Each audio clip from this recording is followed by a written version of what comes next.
కలుగుతాయి. గురుగారు క్షమించాలి, మరో కాలర్ లైన్ లో తప్పకుండా ఉన్నారు. అమ్మా. హలో, హలో నమస్తే అండి, నమస్తే మేడం. మీ పేరు చెప్పండి. హేమలత మేడం. హేమలత గారు ఎక్కడి నుంచి మాట్లాడుతున్నారు? బండాత్మకూరు మండలం, నంద్యాల జిల్లా, సింగవరం మేడం. ఓకేనమ్మా, ఎవరి గురించి తెలుసుకోవాలనుకుంటున్నారు? నా గురించి మేడం. ఓకేనమ్మా, మీరు పుట్టిన తేదీ సమయం చెప్పండి. 13వ తేదీ 4వ నెల 2004 మేడం. 13/4/2004. ఆ, సమయం చెప్పండి అమ్మా, మీరు పుట్టిన సమయం. సమయం తెలియదు మేడం. టైం తెలీదా? ఓకే, మీరు పుట్టిన ప్లేస్? ఏంటి మేడం? మీరు పుట్టిన ప్లేస్ ఏంటి? మీరు పుట్టిన ఊరు?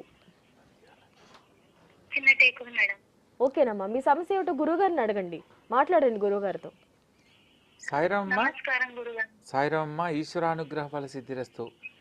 అమ్మ, మీరు పుట్టిన జన్మ నక్షత్రం ప్రకారం మంగళవారం నాడా జన్మించింది? గుర్తు లేదు. ఓకే అమ్మా, అయితే మంగళవారం నాడు శ్రవణ నక్షత్రంలో జన్మించారని తెలియజేయబడుతుందమ్మా. 2004 ఏప్రిల్ 13. అడిగిన సందర్భాన్ని బట్టి ప్రశ్నా ప్రకరణంలో 10:30 సమయంలో కనుక పుట్టినట్లయితే మీరు లగ్నంలో శని సంచారం జరుగుతుంది. అంటే చాలా ఖచ్చితంగా మాట్లాడే స్వభావం ఉంటుంది, అవునా? అవును. అయితే జాతకములు అమ్మా. మ్యారేజ్ అయింది గురుగారు. ఓకే అమ్మా, ఆరోగ్యం బాగుండేది సార్. తప్పకుండా తెలియజేస్తానమ్మా. జాతకరీత్యా మీకు ఆరోగ్యం బాగుండదు, ఇంకా పిల్లలు కాలేదు సార్. అమ్మా, అయితే పంచమవ స్థానంలో కేతుగ్రహ సంచారం ఉండడం కూడా, పైగా రాహుకేతుల మధ్య గ్రహ సంచారం జరుగుతున్న కారణంగా మీరు ఆరోగ్యరీత్యా కొంత ఇబ్బందులు ఎదుర్కోవడానికి ప్రధానమైన కారణం ప్రస్తుతం రాహు మహర్దశ జరుగుతుంది. 2018 నుంచి మీకు ఈ అనారోగ్య సమస్య అనేది ఎక్కువగా ఉండడానికి కారణమవుతుంది, అవునమ్మా? అవును స్వామి. అయితే ప్రస్తుతం 2023 జూలై నుంచి జరుగుతున్న పీరియడ్లో రాహు మహర్దశ శని యొక్క అంతర్భుక్తి జరుగుతుందమ్మా.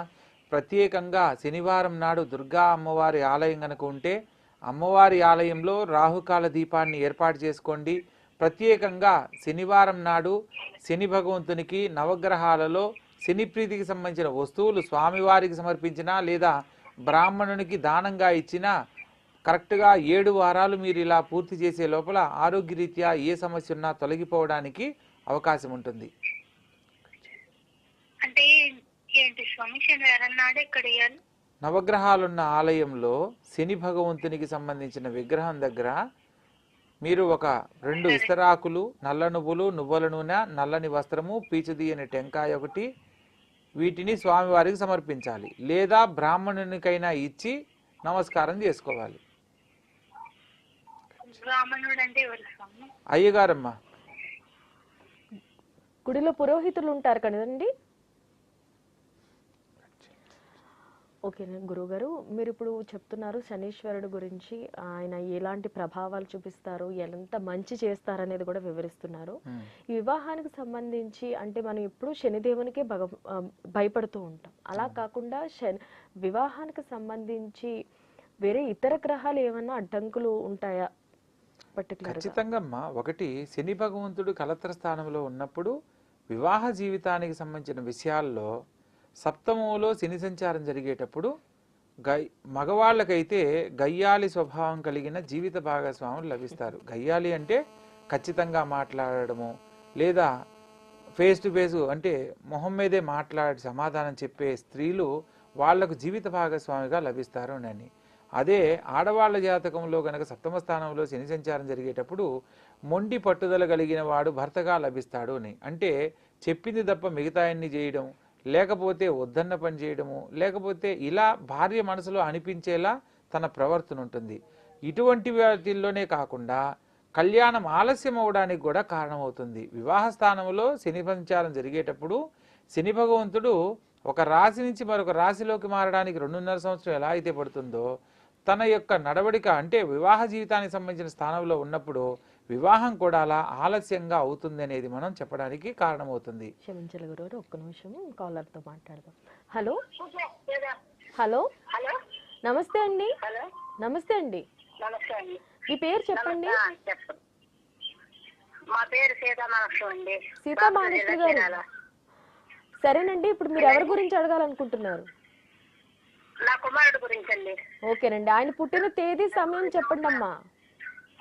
ఆయన పుట్టిన తేదీ 1993 తొంభై ఆగస్టు 3 10 19 గంటలకండి. ఉదయం 10 గంటలకా?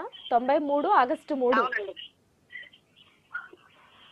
1993 ఆగస్టు 3 10 గంటలు.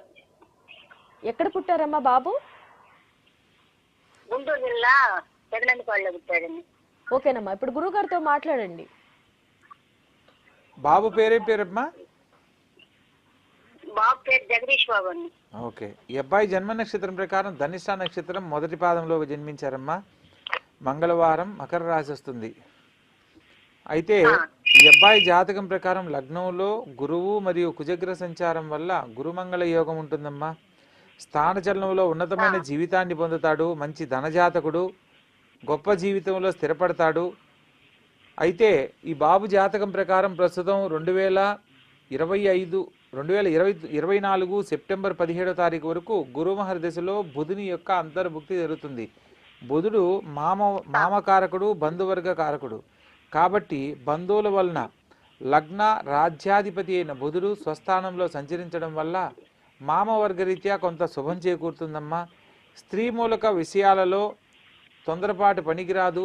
వాళ్ళతోటి చనువుగా మాట్లాడడం వల్ల కొన్ని సమస్యలు ఎదుర్కోవడానికి అవకాశం ఉంటుంది. కాబట్టి తన కెరీర్లో ప్రస్తుతము బుధగ్రహానికి సంబంధించిన పరిహారాలు అంటే 11 బుధవారాలు, ప్రతి బుధవారం నాడు వినాయక స్వామి వారి ఆలయంలో గరికతోటి గణపతికి గనక పూజ చేయించి ఆ యొక్క ప్రసాదాన్ని తీసుకొని మనసులో సంకల్పాన్ని గనక చెప్పుకున్నట్లయితే 11 వారాల్లో తన జీవితానికి సంబంధించిన ఏ సమస్యలున్నా తొలగిపోతాయి.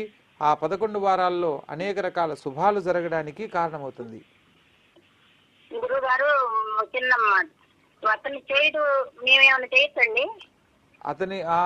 అతని మంచి కోరుకుంటూ ఆ బాబు యొక్క వస్త్రాన్ని మీ దగ్గర పెట్టుకొని తల్లిగా మీరు ఆచరించవచ్చమ్మా. 11 బుధవారాలు అవునమ్మా, గరికతో పూజ చేయించాలి. అవునమ్మా. ఇంకేమన్నా? ఓకేనండి, మీకు కూడా వివాహానికి సంబంధించిన ఎలాంటి సమస్యలు ఉన్నప్పటికీ కూడా స్క్రీన్ మీద కనిపిస్తున్న నెంబర్కి కాల్ చేసి మీరు గురుగారిని నేరుగా సంప్రదించి మాట్లాడవచ్చండి. అలాగే అపాయింట్మెంట్ తీసుకుని గురుగారిని డైరెక్ట్గా కాంటాక్ట్ చేయాలనుకున్న వాళ్ళు కూడా నెంబర్కి కాల్ చేసి అపాయింట్మెంట్ తీసుకోవచ్చు. గురుగారు, నాకు ఒక చిన్న సందేహం వచ్చింది గురుగారు.